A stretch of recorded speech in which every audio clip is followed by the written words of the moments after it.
Healthy breakfast recipe రాగి ఇడ్లీ. ఉదయాన్నే ఇలాంటి బ్రేక్ఫాస్ట్ తీసుకోవటం వల్ల చాలా లైట్గా ఉంటుంది. అంతేకాకుండా రాగుల్ని రెగ్యులర్గా డైట్లో చేర్చుకోవటం వల్ల రాగుల్లో కాల్షియం ఫైబర్ అన్నది రిచ్గా ఉంటుంది. ఇది బోన్స్ని స్ట్రాంగ్గా ఉంచుతుంది. దీనికోసం హాఫ్ కప్ మినపప్పు, 1 కప్పు రాగుల్ని 7-8 గంటల పాటు నానబెట్టుకోవాలి.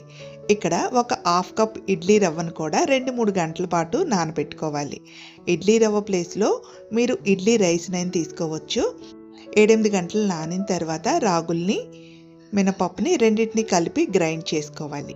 ఇలా గ్రైండ్ చేసుకున్న దాంట్లో ఇడ్లీ రవ్వను కూడా కలిపి ఓవర్ నైట్ ఫర్మెంట్ చేసుకోవాలి.